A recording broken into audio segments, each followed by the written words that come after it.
Happy Sunday. This is PFG Live, the podcast dedicated to the writings of internet philosopher. Hey man, why didn't you? Hey man, why didn't you use a form tap instead of a spiral flute tap? Welcome aboard, everyone. We've got a good crowd in Discord. We've been yucking it up over there.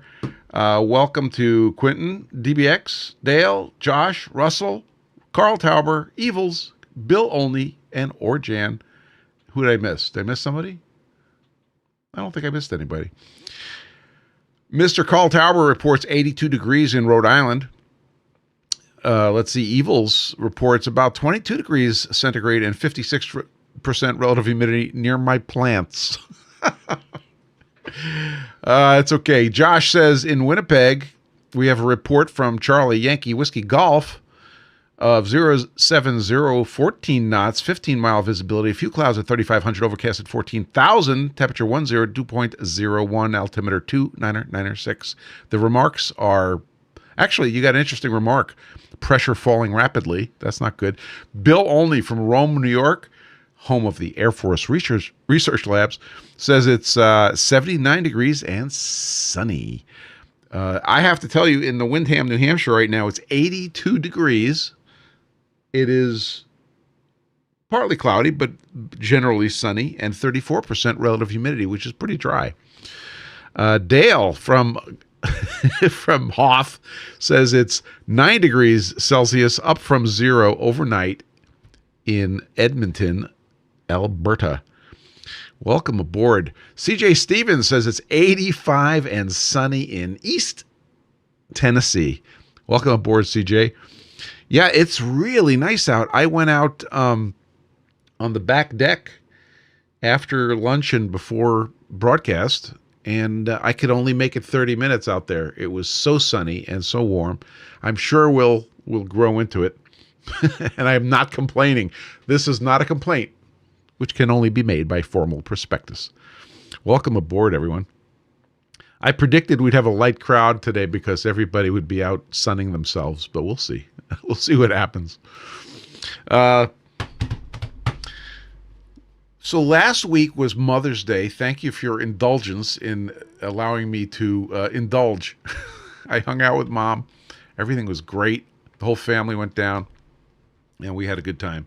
We ate too much food, which is not a shocker. And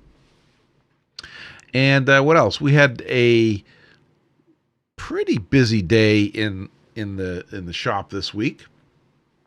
I should probably give you the report from the Flat Cave. Come on, Robin, to the Bat Cave. No, the Flat Cave. So this week, we got caught up on orders last week. It was a nutty week because I didn't see you on Mother's Day to give a report, but everybody ordered at once. So I did a lot of grinding in the vicinity of Mother's Day, and then we came back, and I just did what the spreadsheet told me to do, which was to work on the round stones. So that's exactly what I did. We cranked out 4-inch round stones, and they went really well. So we're back in stock. The spreadsheet, which is my boss, stopped yelling at me, and we're okay now. So everything's in stock. If anybody wants to order anything, no, we have not yet done our 3-inch experiment. I know a couple of you are waiting on that. But the 3-inch silicon carbide stones are in the queue for experimentation. So we will let you know about that. Also, I got a very interesting question. Again, I get this question a lot on PFG Stones from new customers, specifically with respect to aluminum. And let me tell you what I told this customer. And this is sort of my current position on it. If you use it for aluminum, just do frequent cleaning on the stones, and you should be fine. And keeping in mind that all the other, parameters for how to use the stones, as outlined on the website pfg.gg/stones, But what I said is do frequent cleaning. So have, save a couple of Amazon boxes. So you have cardboard and a can of WD-40 and you're all set. And that will help keep the stones clear of the rather soft aluminum. Also, I would recommend using the coarse side of the PFG stones, which really means that they have bigger holes for the schmutz to go into. And I think that's the appropriate thing to do. The 3-inch silicon carbide stones that we're looking at, that we're going to experiment with are really nice because they have big pores, and they may, don't quote me on this until after the experiments, but they may become the choice for aluminum, for like aluminum fixture plates and stuff. I have a feeling that might happen, but stay tuned. I mean, they're all, as long as you take care of them, any of them are acceptable. Let's see. We have community notes. We do have some community notes. Evils wanted to bring up the question and subject of hand creams, and it was an interesting thing to bring up. It's on topic for today. Today we're going to be talking about seasonal changes in the shop. And I was sitting outside roasting, and I looked at my hands, and I started getting that, kind of chapping. And I said, gee, I wonder if this is a result of this rapid change we had going from the cold weather to the warm weather. I don't know. But I asked around, and we had a couple of folks had some ideas. Let's see, Mr. Dale, would you be willing to come join us on audio? And he had an idea. You could just push the button and join us on audio. Dale had a product that he liked, and we'll see if he's available. Mr. Dale from Edmonton, Alberta, you're live on the air. How are you? You're not live on the air. Please stand by due to technical difficulties. No? Nothing? Give you one more shot here, bud.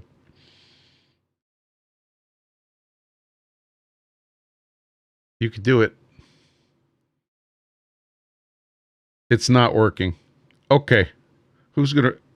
Okay. Oh, yeah. Did it work that time? It worked. Edmonton, Alberta. Hello, you're on the air. Hello. What was your idea for the hand cream? Utter butter. Utter butter. Oh, a picture in chat. Plus picture in chat. Very nice. And this is like a heavy duty hand cream? It's buttercream.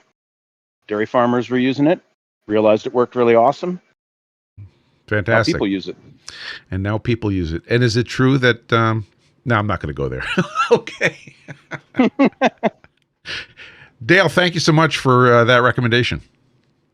Now get back to your seat. Okay, thank you very much. And let's see, Carl had an idea. Carl, I'm going to bring you in here. Mr. Carl Tauber from Rhode Island. Hello, you're on the air. Yeah, I recommend hand creams with ammonium lactate. And they are water-based. They're not,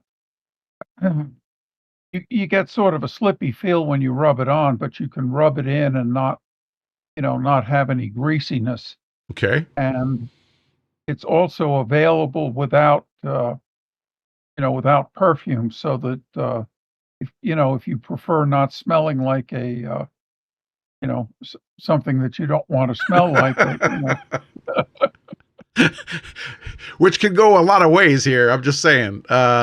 Yes, it can, which is why and I was trying to keep it clean. So let me, while I have you, so give us the name of the chemical again. Ammonium lactate, and so read the ammonium salt of lactic acid. Excellent. I want to say thank you again for last week. People's brains were exploding, or I should say 2 weeks ago, but people's brains were exploding, including mine, And we really very, very much appreciate you as our chemist in residence. Thank you so much. If I can add something quickly to that, you were talking about using the isopropanol in a ultrasonic cleaner, Yeah. and the thought crossed my mind that having a fire extinguisher nearby is not a bad idea, since the ultrasonic cleaners are not not designed for use in a hazardous environment. That's a good idea. Yeah, we Um, did talk about the intrinsically safe, the non-intrinsically safe ultrasonics, right. and that's a good idea. Oh, Dale found one. And Look at that. Dale. oh, I'm sorry. No, you go ahead. I'll wrap it up with what he just showed us. Go ahead. Yeah, in a machine shop, the last thing you want to use is a dry powder extinguisher because you'll never get it cleaned. It'll make a terrible mess. Yeah. So, the standard carbon dioxide is safer. And the other thing with isopropanol, people avoid water with solvents, Right. but isopropanol is water miscible. So you could just, dump some water on it or keep a hose nearby and put it out that way if that's easier than using a CO2 extinguisher. Okay, that's a good point. Yeah, so you're bringing up an interesting point for safety in the shop, which is that different extinguishers are applicable to different situations. When I was in grad school, we used to have fire extinguisher fights from time to time, and the cleanup after a dry powder episode was formidable. I never misbehaved when I was in college, so I really don't understand. Well, I misbehaved a great deal, unfortunately. I'm studying electronics when I should have been studying chemistry and stuff like that. Well, why not both? That's what I say. ¿Por qué no los dos? Carl, thanks so much. Yep. All right, that was Carl Tauber from the People's Republic of Rhode Island, and Dale found ammonium lactate lotion 12%, and I can't quite. Is it Perigo? Brand, but there you go. So it's available in a white label. Thank you, Carl, for your suggestions. And that concludes the errata for the day. And thank you both. We had some new folks show up in the Discord server. Welcome aboard. So we have a new season upon us, and I looked at the calendar, and it was only March 20th that we had the equinox, when the day and the night are the same length, which is sort of when the sine wave is changing its derivative. Yeah, some of you guys get that, and it was it was pretty evident in my shop. You guys could tell me if it was true in your shops, but it was pretty evident in my shop that there was a change. The coolant was evaporating over the last couple months, very rapidly. I was having to bring up distilled water from the basement. That's where we make our distilled water, and top up all the tanks at a pretty high rate. And then that rate started decreasing. And although today it's still pretty dry around here, 35%, but I felt the difference in the coolant evaporation rates. So that was pretty impressive. And the season is absolutely changing. One of the other guys, by the way, in getting back to the Flat Cave report, we were talking about on the Discord server, just as a tangent, we were talking about taking care of your grinding wheels. And the topic was using molybdenum and truing and dressing a diamond wheel. I think that was Josh we were talking with. And one of the guys came up with this great mnemonic, and forgive me, I don't remember. who came up with this, but it was TBD. You hear a lot of people say TBD, and he said TBD, true, balance, dress, finish to be determined. Which I thought was awesome. So I'm going to pass that along as a mnemonic device for you guys. True, balance, dress, finish to be determined. So so there you go. Oh, that was you, Eric. Okay, thank you, Eric. That was pretty awesome. It's funny because all of a sudden the red balancing stands that I sell, the B200s, I'm sorry, the BS8, which comes with a B200 balancing ring, the red color is starting to be popular. We have 3 colors in stock. We have the green, the red, and the black, and suddenly the red, which wasn't very popular before, is popular now. So if you need a balancing stand for your 8-inch or smaller wheels, go check out the BS8 on the website. Tucker's here. Welcome aboard, Tuck. Let's see. We're going to get into... so the Equinox came and went, and it was really funny because over the past week... Actually, not over the past week. Over the last hour, I hear Dale and Josh, who are up in Canada, talking about frost on the windshield and scraping the frost. Meanwhile, we're getting 85-degree weather tomorrow, and Carl is already down in Rhode Island sweating, and it was pretty funny. So the seasonal change brings up a bunch of things that we have to do in the shop. But before we do that, Tucker, welcome aboard. He says it's 75 degrees and sunny on Niagara Falls, Canada. You're on the other side? What are you doing?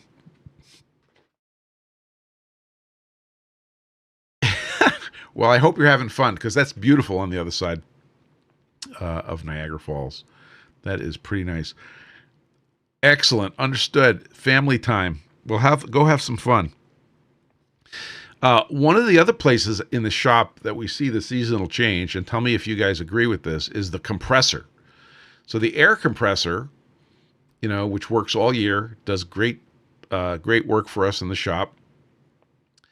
One of the things that happens is as the warmer weather comes and as the humidity levels start increasing, it starts spitting out more water. And I absolutely see that. We'll go all winter and fill up a quarter of a 4-gallon tank. I mean, I don't use a ton of air. And then we get into the moist season, and we start really filling up the waste water. And that is starting to happen.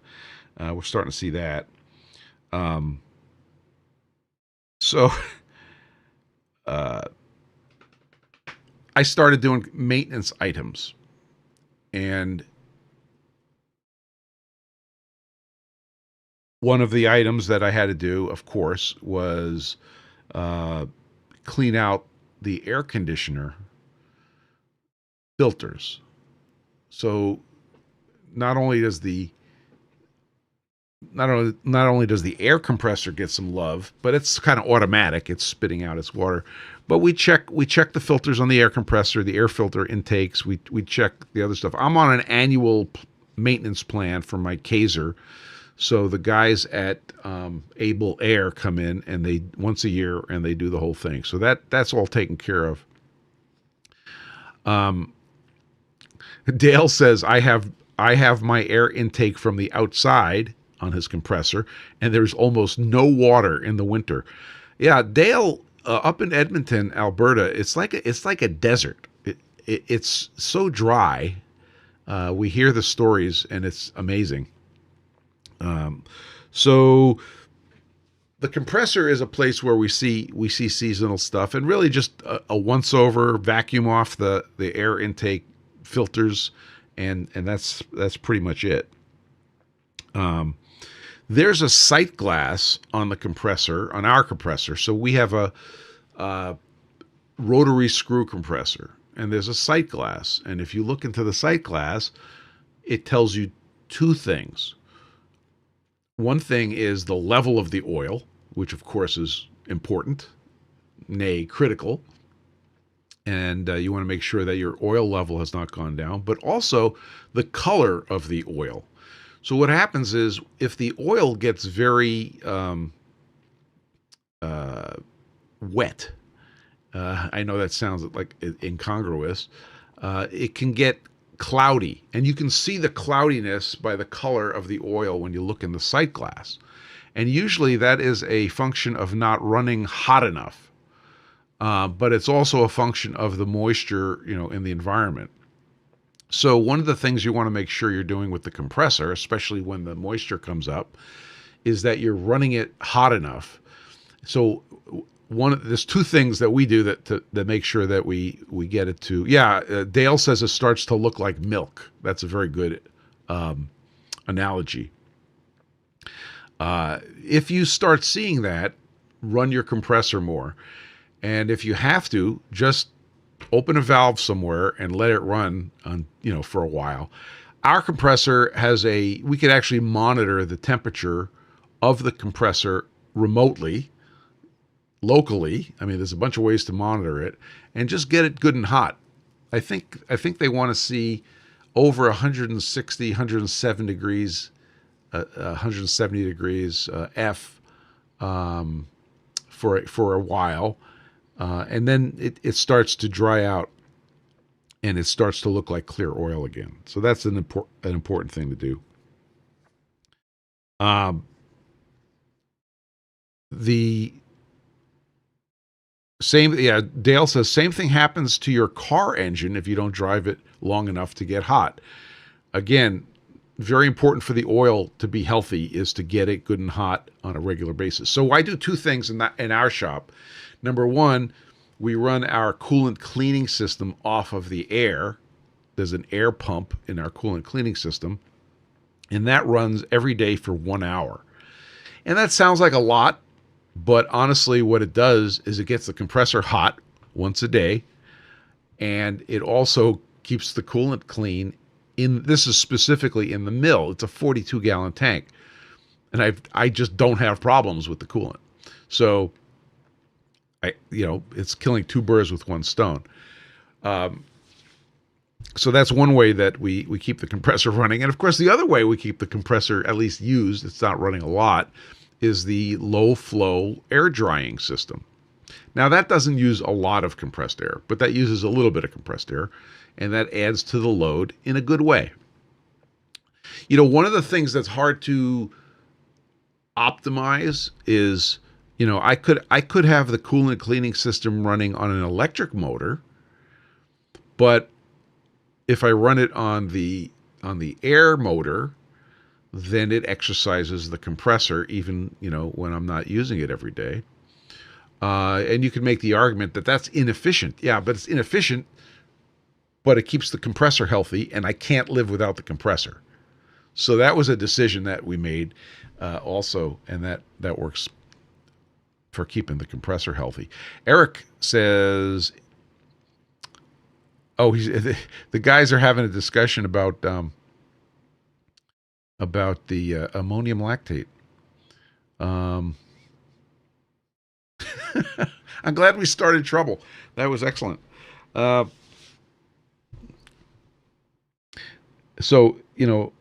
Compressor. I'm reminded of a story that includes a compressor. I may have told the story before, but I just started laughing this morning as I was thinking about air compressors. My in-laws came to visit, many years ago, and they were driving up Route 93 to our house, and I get this call from them, or I guess Chandra got the call from them, that they're on Route 93 and they had a flat tire. And I get on and I said, look, when you get to our exit, I want you to go to the gas station and park. And I will meet you at the gas station off of the exit, and I will help you. So I get down to the gas station, And sure enough, there they are, and they're parked. And I look over the situation, and sure enough, they have a flat tire. And I'm like trying to figure out how this happened. And my mother-in-law is standing outside the car, and I looked her in the eye and I said, where did it go flat? And she points at the tire and looks at me in complete seriousness and says, on the bottom. And all I could do, I just heard this voice in my head. You ever hear that voice that speaks to you directly? And the voice said, do not laugh.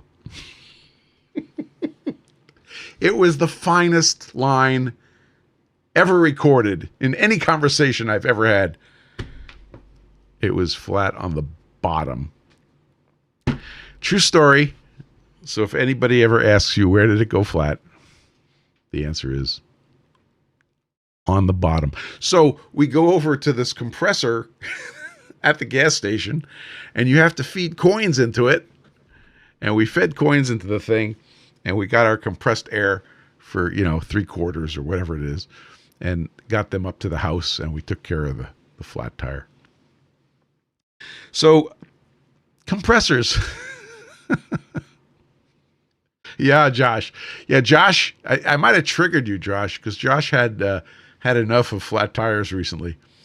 I'm glad we were able to give you something to think about for at least the next 10 days until you get a flat tire. Another thing we need to think about is the shop doors, right? So it's getting to that part of the season where I don't know if you can do this in your shop, but in my shop, I could open the doors and I could be working in the shop with the doors open, and it is awesome. And that has just started happening. And it is really very, very pleasant to do that. Well, are your doors in good working order? Can you do that? Is there anything else you have to do in order to do that? So I have my comfy chair that sits outside, one of these white plastic chairs, and I can sit there while the stones are running on the grinder. I could be working on another machine, but just having the doors open is a fantastic thing to do. So that's something that we want to be ready to open the doors in the shop. Air conditioning. So shockingly, I mentioned this before, but a few years ago, I have a mini split in the office, and it failed a few years ago, and I had the guys come in, and they put in a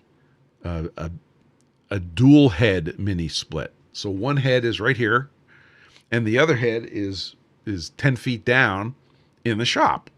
So I have the absolute stunning luxury of having some air conditioning in the shop. I think it's just an amazing luxury. So if it gets really miserable, we could turn on some air conditioning. It's not going to turn the place into a refrigerator, but we get some air conditioning going on in the shop. So on the list of things to look at is check the filters. It's just like a filter you vacuum, right? Check the filters on this head and the head in the shop. Not done yet. And also check the compressor, or the, what do they call it? The evaporator, which is outside, mounted on the side of the building. That I have done, and it's in fine fettle. And then I went to do the house air conditioning. So we have 2 compressors in the house. Those guys have to get uncovered, which they were uncovered a couple of days ago. And then I go around and I take care of the filters. Now, so we put in these electronic filters, electronic, big quote marks there. But basically it creates a static charge, and then it runs the air through these filters.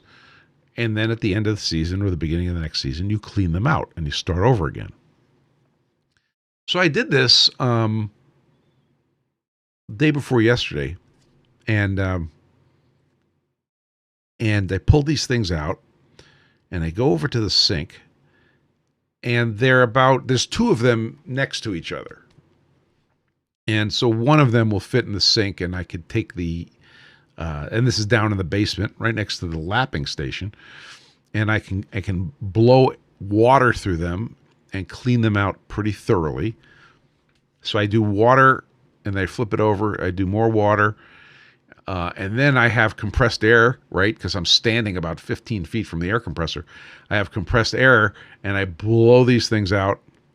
And while I'm doing that, I'm saying to myself, these look like nothing changed from the time I started, pouring the water through them, and now the color didn't change. It's like I can't see a change. I could not see a change. So I finished blowing this thing out, and I noticed that there was an inch of water standing in the sink. And this is kind of a big sink. It's like a double wide. It's like, we're pretty fancy here. It's like a double wide sink in the basement. And I finished blowing out the filter, and I put it down. I look in the sink, and I realize that there's this gray material that has clogged up the little stainless steel screen at the bottom of the sink. And you could not see a color difference in the filter. You could not see whatever this was, which was obviously dust that was collected by the filter like it was supposed to be. But there it was, and it was clogging up my drain screen, and it was pretty good. And I'm looking at this thing going, there had to be, I don't know, 100,000 of these little hexagonal. Well, it was a honeycomb. It was basically a honeycomb, and it was about 4 inches deep, and the honeycombs themselves was probably about 3 millimeters across the hexagonal. And I'm staring at this thing going, wow, that is amazing. It was not clogged. It was not obvious until you cleaned it. And then you realize it actually worked. And then I started thinking about, well, maybe that's how our brains work, right? It's like we have these many, many, many brain cells. And if you look at a brain that's like healthy and you look at a brain that's not healthy, you can't see much difference. Yet, when I went to clean this thing out, and I'm sure when some of you clean your brains out, you'll see the same thing. There it was. It was doing its job. And then I realized I shouldn't have been thinking about those things. So I went ahead and finished my cleaning on those things. And now the air conditioning system in the house is commissioned. And we're ready for the season. And then I realized the only reason I was thinking about that stuff is I was hungry and I needed breakfast. So I went and I took care of that.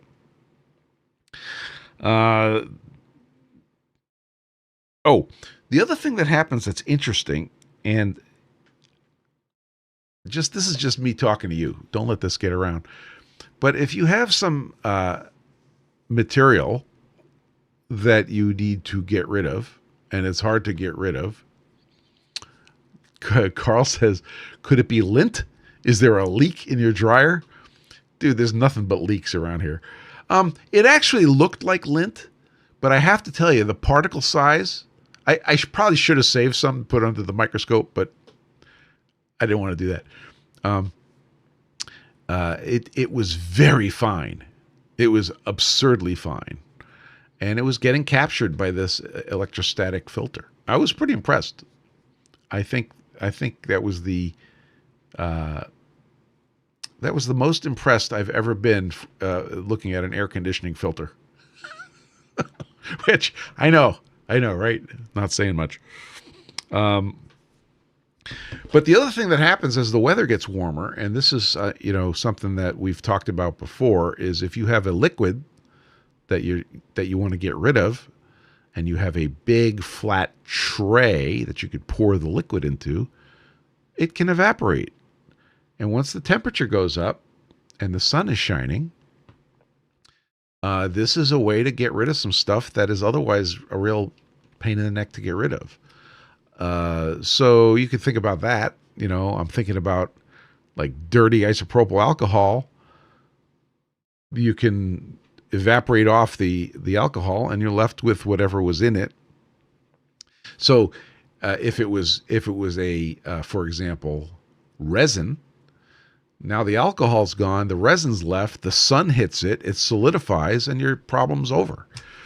One year, I think this was 2 years ago, it might have been more, I realized that a bunch of my tough 1500 filament resin was expired.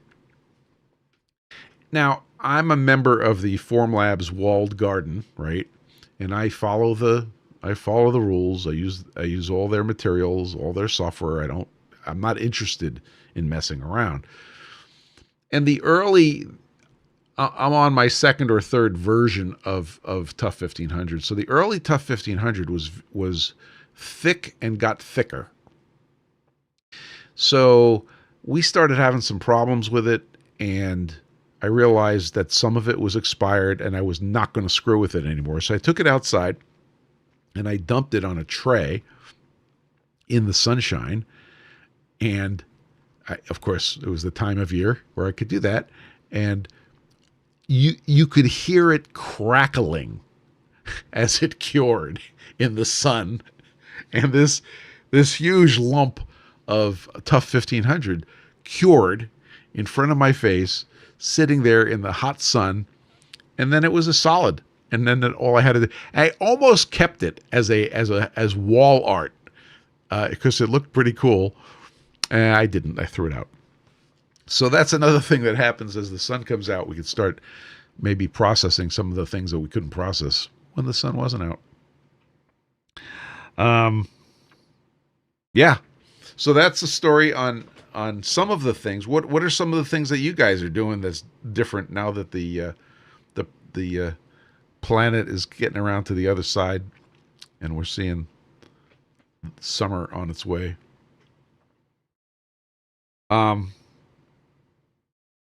Yeah, I think those are the things that are going through my mind about the seasonal changes. If you are an allergy sufferer and you're working in your shop with the doors open, please prepare for that, as I am. And Evils asks, to clean my brain, what % IPA should I use? This is not medical advice,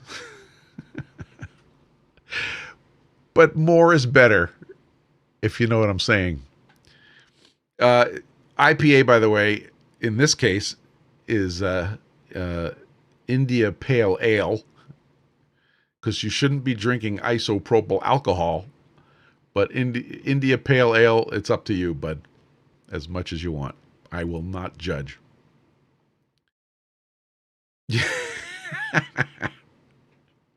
Dale says 7 to 8%. Carl Tauber says better to use ethanol. Yeah, I'm with you, Carl. We figured that out. And of course, I'm giving advice like the true teetotaler that I am. Evil says, I meant International Phonetic Alphabet. Always a good palate cleanser. Yeah, I think it's a pellet cleanser that you're looking for. Anyway, moving on.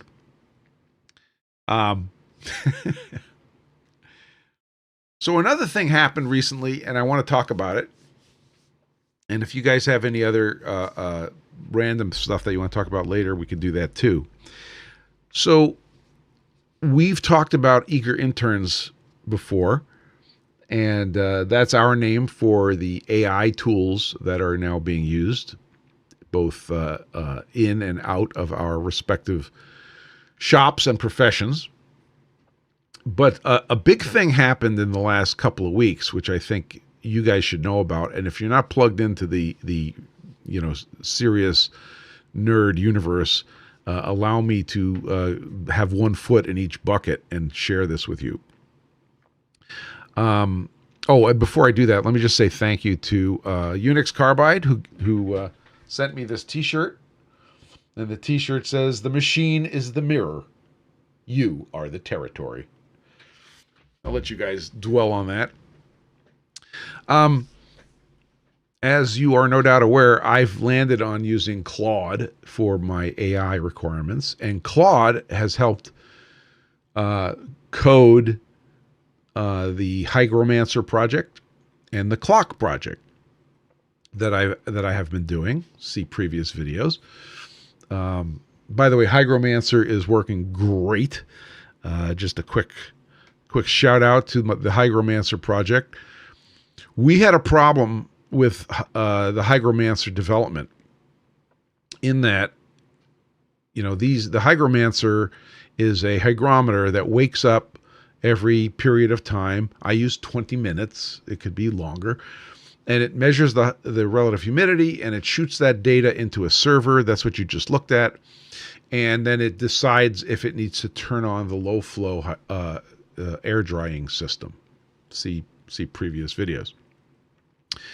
Well, we were having problems in that I started another version of the software, in part because we're going to support an e-ink display, and it started freezing. So it would run for about 2 days, more or less, and then it would fault out with an error. And that error was generally under the heading of a watchdog timer. Don't worry about exactly what that means, but the operating system on the featherboards, the Adafruit featherboards running CircuitPython, had a watchdog timer. So if something bad happened and the thing locked up, it would reset, it would issue an error, and it would, stop. So that happened several times, and I worked with Eager Intern over and over again to bring that in for landing. And finally, it was the human, that's me, it was the human that said, what about the version of CircuitPython? Because there is a version of CircuitPython, and we were playing with version 10, and that was the latest. Now, when you hear somebody talk about it's the latest, you should ask a question. So I go ahead and I said to Eager Intern, maybe that's the problem. And Eager Intern dashes off, does some searching on the internet, and says, "Oh, good." Normally they would say "good catch." I've trained it never to say that to me. It said, "You're right. I found these, forum entries that are talking about what might be this problem." Well, it turned, and a big shout out to Dan H, who's on our Kinetic Precision Discord. Dan is actually involved with tracking down this problem, and I filled him in on what's going on also. So I went and I retrograded the 2 test units that we're messing with in the lab, and I retrograded it back to version 9 of CircuitPython. Long story short, it's been running for, going on 2 weeks now. Absolutely solid, 0 problems. So the problem looks like it was the version 10 of CircuitPython that had something in it that's just causing the failure. And we're using it in a weird way. So we've basically proven that we were able to go backwards and get that fixed. So I just wanted to give you a brief update on the Hygromancer situation. So the Hygromancer is actively giving us information about relative humidity, and the next version of it is going to give us information, give us more information. So it'll shoot more information into the server, and it will maintain a good battery life. Anyway, that's what's going on with Hygromancer. That's an update. But Eager Intern has been an integral tool, and recently in the industry, Anthropic, which is the company that makes Claude, created a new model, that's the term of art, which is much more powerful, much bigger, and it's called Mythos. Now, what exactly it means, bigger and more powerful. I have opinions about that, but one of the things that they aimed this model at was testing software packages for the ability to cause damage by bad actors, also known as, pen testing is a term of art, but it's not exactly the same thing. But essentially, they trained it to look for bugs in operating systems that can be exploited by bad actors. Well, it turns out that it did a really good job. And it found a lot of stuff. Anthropic made a decision, and you could think of this two ways. The decision was, we're not releasing this to the public right now. It's, quote, too powerful, and bad actors can use it. So we don't want to do that. So what they did is they picked about a dozen major vendors, companies like, you might have heard of them, Apple, Microsoft, Google, okay? So they picked about a dozen of them and brought them into the program. And they created a program called, I can't remember what it was called, but they gave it a fancy name. And they've been finding bugs, like fast and many. What does this mean to us, okay? Josh says, oh, this is why Linux has 4 major vulnerabilities found in the last couple of weeks. Yes, Josh, that is exactly correct. And the same goes for Windows operating system, Mac operating system, iOS, which is the iPhone operating system, Fusion. Anybody here use Fusion? And the browsers, Firefox, Edge, etc. So if you've noticed that all of your software packages are starting to like say, hey, you have an update, and then you do the update and it takes like an hour to install all of the, stuff. This is what's going on. This is good. And what's going to happen is this is going to continue until Anthropic thinks that the danger is over and they could do a public release on Mythos. And it might be some additional cost. It might have its own, fee structure. But you should pay attention to updates that are coming down the pipe. And if you've ever thought, oh, I don't need to update, this is not the time to think that. So I encourage you, like one of the things I do is I'll have a browser up on a computer like Firefox. I like Firefox. And it'll be up for weeks. And I have to remember to close Firefox and then reopen Firefox, and it will update. You need to do the same thing. I have the computer I'm talking to you on right now, which is my big office computer. I generally don't force a reboot until Windows yells at me. Well, Windows yelled at me this week and said, you will reboot. I was like, okay, I got it. So I strongly encourage you to actively go to each of the packages that you use, especially the ones that your business depends on, and check for updates. You could do this in Windows, literally going into settings and go to check for updates. You can go on the Mac operating system, check for updates. Please do this. One of the things that that Mythos found was a bug, was 2 bugs actually, that are each one quite impressive. And they were bugs in BSD Unix and another Unix. I will show it to you. But let me just read you this information. Claude Mythos was introduced in April 2026, a couple months ago. It's a highly specialized frontier AI model.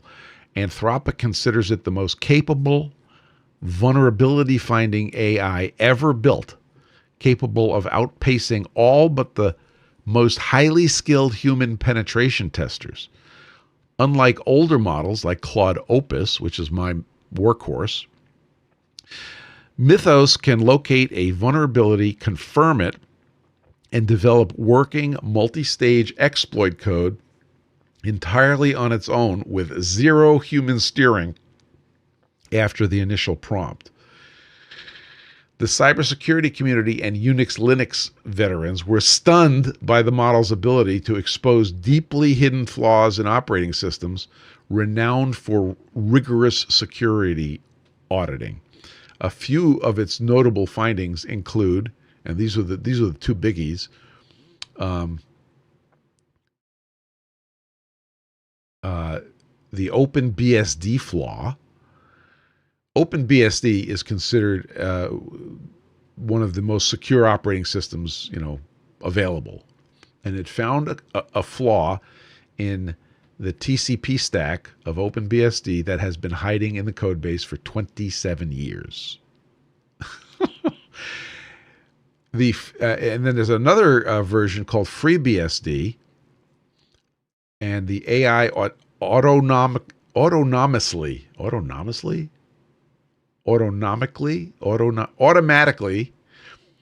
on its own identified and exploited a 17-year-old remote code execution flaw in FreeBSD's NFS implementation network file system, allowing for unauthenticated root access over the network. This is pretty scary. Anyway, they go on to say, oh, here it is. Project Glasswing is the name of the project. But basically, the bottom line is that this thing exists, and it's helping the 13 or 14, that might be up to more than that, companies that are allowed access to it to improve their software, and that's why your update inbox is overflowing. Okay. Carl says, can Claude automate the checking for updates on a schedule? I am certain it can, Carl, but that's not something that we're going to use. That's something that the makers of the software are going to use, and I guarantee you they're going to do that. This is a very, very good tool for that. Yeah, Josh says probably a few of the 3-letter crews too. Oh, they're unashamedly going to be on the user list. So no question about that. So please do your updates, and it's for your own good. And this is good. So the cynical side of me agrees with some of the pundits, which say it's also the greatest marketing move ever made by one of these companies. I mean, they didn't just blather about their software. They handed out vulnerabilities to companies that thought their stuff was their stuff didn't stink. And from a marketing point of view, they did a really good job. And I will say that if they weren't already my chosen AI supplier, they would be now. They did a really, really good job. So, yeah. Autonomously. Yeah. What did they say? That was a little weird. So, that's the update from the nerd side, and it affects us. So make sure you do it. Anyway, that's all I got today. What any other community notes? Next week, let's see. Let's check the calendar here. Make sure we're okay. Next week is Memorial Day. Now, generally, we would not have a PFG.Live on Memorial Day weekend. So I'm just going to say that we will not have a PFG Live on the 24th. That is Memorial Day weekend in the United States. I recognize that internationally that is not so, but it is a federal holiday, and it is a major 3-day weekend. So we will not have a PFG Live. We might have a random live, and we'll be back on the 31st without any problems. So let's see. Community note. What is a stoke detection word? That's interesting. Eric says, community note, autonomously is Spencer's stoke detection word from here forward. Stroke. Okay. Eric, what's your stroke detection word, Eric? Okay, that was just a typo. I'm not saying anything bad. Oh, you're just dyslexic. Okay. Welcome to the community. we are all individuals. Okay. Well, so there's the update. I'll put a post up for Memorial Day, and we'll try to get back on a regular schedule after these holidays are over. Oh, on a community note, Eric says he got the Kickstarter for the Revo Point Pop 4.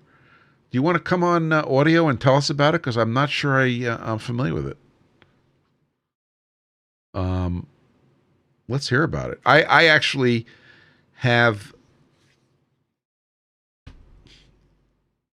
See, my buddy Adam has the real fancy Revo Point. We had him on the PFG Live. Okay. Don't know much other than 3D scanner and cheap. Okay. Well, we'll keep us posted, Eric. Eric is a regular member on our Discord server, and you can be too by going to pfg.gg/Discord. I know, crazy, right? And join us on the Discord server. If you need some things to help you, where is it? It's over here somewhere. No, it's over here. There it is. Right there. PFGstones.com. If you need something flat or something to help something stay flat, head over to PFGstones.com. Everything's in stock today.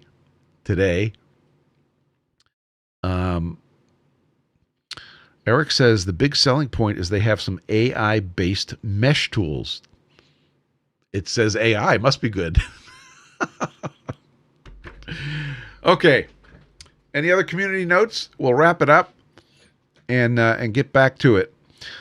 We'll try to get do some random lives, and actually we haven't done an Instagram live in a while, so we may try that in the next week or so. Checking my checklist, I think we did it. So I want all of you guys to get flat and stay flat, and we'll see you guys next week.